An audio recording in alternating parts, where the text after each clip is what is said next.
आज का हमारा टॉपिक है Pauli's exclusion principle and quantum numbers. तो पाउली ने क्या बताया था कि no two electrons in an atom can exist in the same quantum state. कोई भी दो इलेक्ट्रॉन कभी भी एक एटम के अंदर सेम क्वांटम स्टेट में नहीं हो सकते, यानी उनके क्वांटम नंबर सेम नहीं हो सकते हैं। अब क्वांटम नंबर्स क्या होता है कि जब कोई एटम है उसमें पॉजिटिवली चार्ज न्यूक्लियस के चारों तरफ कोई इलेक्ट्रॉन रिवॉल्व करता है, तो ऐसा नहीं है कि इलेक्ट्रॉन किसी भी रेडियस की ऑर्बिट में रिवॉल्व करने लगेगा या उसकी एनर्जी कुछ भी हो जाएगी या कुछ भी वेलोसिटी हो जाएगी। Arbitrary velocity, arbitrary energy, arbitrary radius, arbitrary shape नहीं हो सकती, बल्कि इलेक्ट्रॉन जो है वो कुछ रूल्स को फॉलो करता है, यानी कि उसकी जो है क्वांटाइज्ड होती है, उसकी एनर्जी भी क्वांटाइज्ड होती है, उसकी रेडियस भी क्वांटाइज्ड होती है, उसकी शेप भी क्वांटाइज्ड होती है, उसके जो है एंगुलर मोमेंटम भी क्वांटाइज्ड होता है और साथ साथ उसकी स्पिन भी क्वांटाइज्ड होती है। सब चीज़ें क्वांटाइज्ड होती हैं। क्वांटाइज्ड वर्ड का मतलब है कि उनकी कुछ डेफिनेट वैल्यूज़ ही हो सकती हैं। कि मान लिया अगर किसी एनर्जी के दो लेवल हैं, एक लेवल ये है, दूसरा लेवल ये है, तो इन दोनों के बीच में कोई और एनर्जी का लेवल नहीं हो सकता। इलेक्ट्रॉन की इनके बीच में कोई एनर्जी नहीं हो सकती। या तो इलेक्ट्रॉन इस लेवल में रहेगा या इस लेवल में रहेगा, या तो एंगुलर मोमेंटम उसका ये होगा या ये होगा। तो कुछ डेफिनेट फिक्स्ड वैल्यूज़ ही होती हैं। इसी को हम बोलते हैं क्वांटाइजेशन। तो क्वांटाइजेशन के लिए कुछ क्वांटम नंबर्स का यूज़ करते हैं। वैसे तो बहुत सारे क्वांटम नंबर्स हैं, लेकिन 4 सेट ऑफ क्वांटम नंबर्स हम यहाँ पे ले रहे हैं, जो कि उसकी सारी स्टेट को, किसी भी इलेक्ट्रॉन की सारी स्टेट्स को एक्सप्लेन कर सकता है।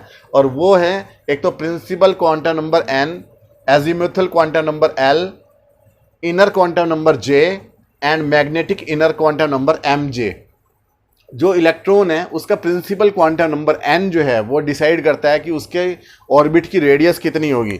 वो ज़्यादा बड़ी रेडियस में घूमेगा अगर उसका n ज़्यादा होगा, बल्कि रेडियस जो है वो n स्क्वायर के प्रोपोर्शनल होती है। तो यहाँ पर n जो है प्रिंसिपल क्वांटम नंबर है, उसकी इंटीग्रल वैल्यू होती है, यानी कि 1 2 3 4 अप टू इन्फिनिटी हो सकती है इसकी। और ये जो है इलेक्ट्रॉन के ऑर्बिट के साइज को, साथ साथ उसकी एनर्जी को भी ये एक्सप्लेन करता है प्रिंसिपल क्वांटम नंबर। मोर n मोर एनर्जी मोर रेडियस। दूसरे नंबर पे आता है आपका ऑर्बिटल और एजीमुथल क्वांटम नंबर।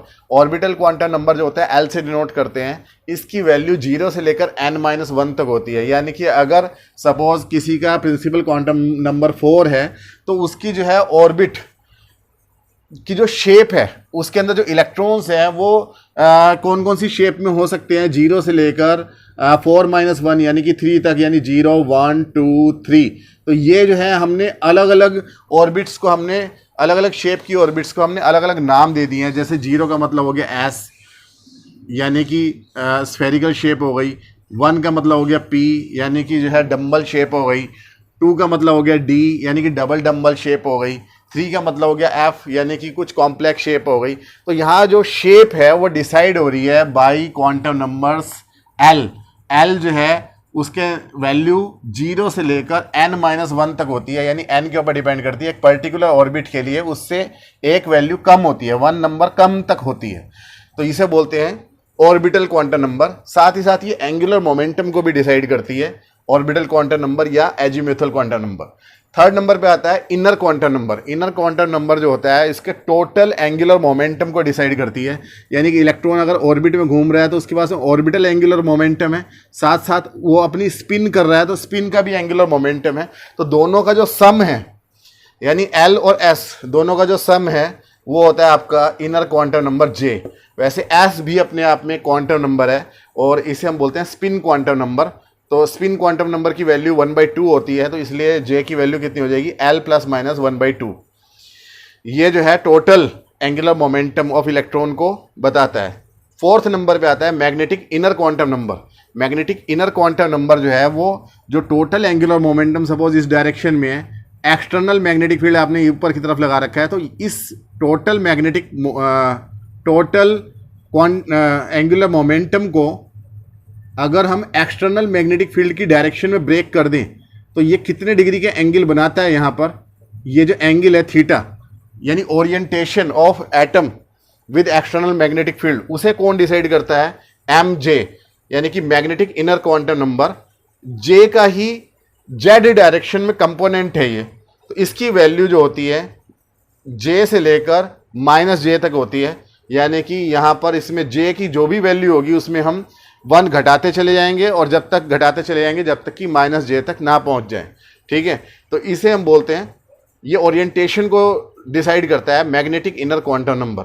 और कोई भी एटम के अंदर कोई भी इलेक्ट्रॉन है, 2 इलेक्ट्रॉन एक जैसी क्वांटम स्टेट में नहीं हो सकते अगर उनका एन, एल और जे सेम है, तो एम जे डेफिनेटली डिफरेंट होगा उसका, या कोई भी अगर 3 क्वांटिटीज सेम है तो 4th क्वांटिटी डेफिनेटली डिफरेंट होगी। साथ ही साथ यहाँ पे एक बात और बताऊं कि इन चारों के सेट से हम size, shape, momentum and orientation को डिसाइड कर सकते हैं। इन चारों की जगह पे हम एक और सेट ले सकते हैं और वो सेट है एन, एन की जगह एन, दूसरा क्वांटम नंबर एल की जगह एल ही ले रहे हैं, लेकिन जो थर्ड क्वांटम नंबर हमारा जे है, जे की जगह पे हम ले रहे हैं एम एल, यानी कि जो मैग्नेटिक क्वांटम नंबर है वो भी ऑर्बिटल की वजह से एल वाला वो हम ले रहे हैं मैग्नेटिक ऑर्बिटल क्वांटम नंबर। और एस के प्लेस पे या एम जे के प्लेस पे, लास्ट वाले के क्वांटम नंबर के प्लेस पे हम ले रहे हैं एम एस।